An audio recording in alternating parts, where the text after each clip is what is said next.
I don't know if it's just me that makes this mistake. I wonder if it's a common mistake that happens in meditation and spirituality when you're on the path of trying to find inner peace, the path of awakening, the path of enlightenment, the spiritual path, the spiritual journey. This happens to me all the time. I'm having that sort of mind attack.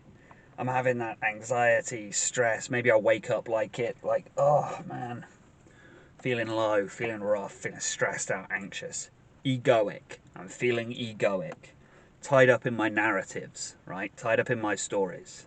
Why did they do this to me? Why did they say that? What am I?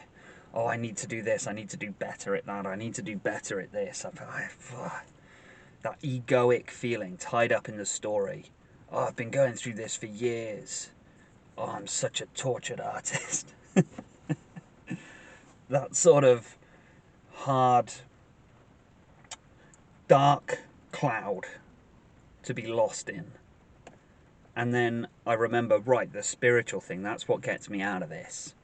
And so I drop into the meditation. I'm like, right, okay, I become very grateful and glad. Oh, I recognize what's happening here. I'm caught up in my story. I'm caught up in my narrative. I have become mind identified with my ego, and that is why I'm suffering. I go, oh, what a relief. What a relief to have recognized this. What a relief to have found this. Because there was a time when I didn't know any of this stuff, and so I'd have been stuck in this mind state for days. So I recognize what's happened. Now, sometimes you recognize what's happened, but that doesn't just snap you out of it straight away. I realize, oh, I've become mind identified. I've become identified with my ego, my narrative. I've identified as a finite, temporary, separate self, and that's why I suffer. But the recognition alone doesn't get you out of the pain. So that's when I find going into a formal meditation does help, because I pull back and I take the time and I can turn my phone off, shut the laptop, take myself somewhere, natural space if possible, but sometimes it's just, well, just in my room. Hey, I'll be honest, sometimes it's just at work, I'll just go to the toilet for a long toilet break, alright? Anything where people are going to leave me alone for 5 minutes. Just get yourself off somewhere. And into that meditation, fully into the present moment and just the here and now, focused on the breath, present moment, no future, no past, no next moment, no previous moment, only here, only now. And then into the advaita, nothing outside, nothing inside. I am the awareness. I am the conscious awareness of this body. I am the conscious awareness of these thoughts. I can watch the body. I watch the thoughts. I watch the feelings. And there the separation begins. I can watch the thoughts and feelings. Yes, and those thoughts and feelings are still there. Of course they are. Thoughts and feelings still arising. Dark thought. There it is. Of course it still arises. It's natural. There's nothing I could do about that. If I could do something about it, I would. There it is. Anxious thought, like a cloud passing in the sky. And off it goes. Not interested. Dark thought, negative thought, not interested. Body's tense, tight, back pain, not interested. It's not important. That's not really going to engage with that. Instead, I will reside and I will abide as consciousness. I am the awareness that witnesses these states. I am the awareness that witnesses what is happening.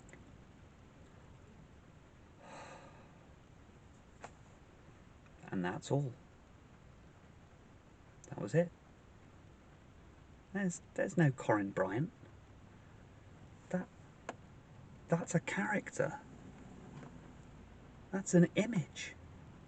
That's a narrative. When I look for that guy who causes me all these problems, I can't find him. Where? Oh, that's because it's a story. It's a narrative, a collection of ideas, thoughts, feelings. Not interested. The peace. Here and now, the reality of what is. The ever-present, eternal, infinite now. Open. Empty. It's a clear space of light. The light of being. Then, this is the mistake I make. This is how sneaky and how subtle the ego is. Because I feel better,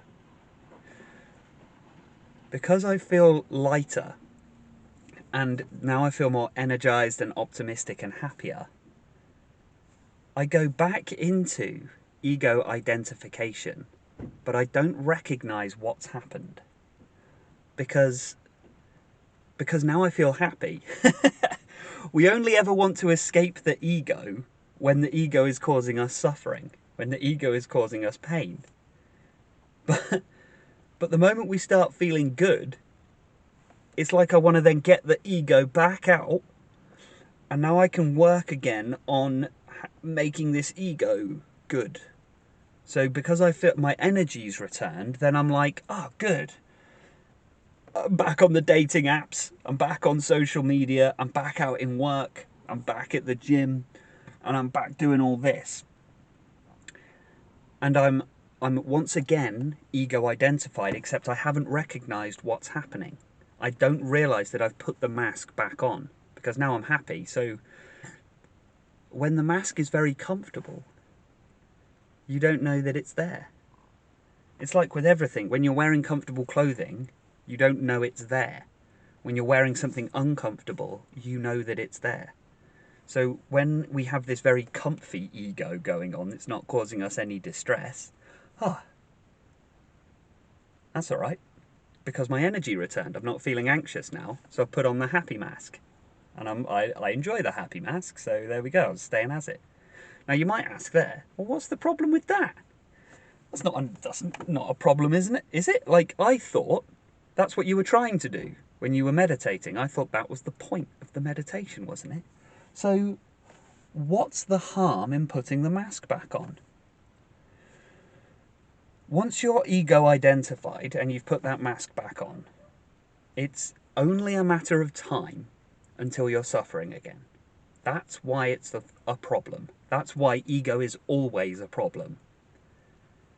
Even if you're happy, a lot of people won't have the ears to hear this message, and I know that, but even if you're happy, if you're ego identified, it's not going to be long until you're suffering, because the ego is fragile. The ego is fragile. Because I'm all happy, back on the dating apps. Yeah, what if I don't get the matches, or somebody doesn't respond to me, or somebody ghosts me, or I do start getting somewhere, and then I'm like, oh, what does this mean? What's the next stage here? What's the next step with this? And then, or just that, it's lust, isn't it? It's like, it's an energy that builds up. It's like frustration. So I was happy going into it, but then it's not long until I'm suffering. And yeah, I'm like back out in work and stuff, and I'm like, yeah, feeling all good because I've got that happy ego mask on. But that's fragile, because what if somebody questions my work? What if somebody questions what I'm doing? And if I'm too ego identified with things, it's that insecurity. The ego is insecure because the mask can be damaged. It's only a matter of time then until you're back into, because you're back into the story. The story of Corinne Bryant, right, has this history of depression, anxiety, alcoholism, all of that. So when I have a bad day, if I've got the ego on, if I've got the ego mask on, it brings that entire past with me. The ego is time bound. So suddenly I get very worried about, am I going through another anxiety attack? Is this a depression? Am I going back into bad mental health? What am I going to do? But in the present moment, no, it's just a bad day. In the present moment, it's all I needed to do was eat something. I was just hungry. In the present moment, the conscious awareness of now, the problem that I was facing can be solved, can be fixed. But if I bring the ego into it, I bring up all of the pain of the past and then all of the implications in the future. The ego is bound to time, constrained and restricted by time. It's very narrow, very shallow, very negative. This is, I'm just being honest about the mistake I make on the spiritual journey, the spiritual path. I can't say I'm permanently enlightened, because that's the mistake I keep making. And I just wondered if everyone else makes that mistake as well, or if it's just me. It's easy to want to drop the ego when you're suffering. That's why suffering exists. It's a clue. When something hurts, you stop doing it. A lot of the time, suffering is an egoic pain. And if you're egoing, you should stop egoing. That's the mistake I make on the spiritual path. I wonder what yours are. Let me know if you've suffered with the same thing. Let me know if that's something you've been through as well. Have a beautiful day, team. Take care, be well, and stay present.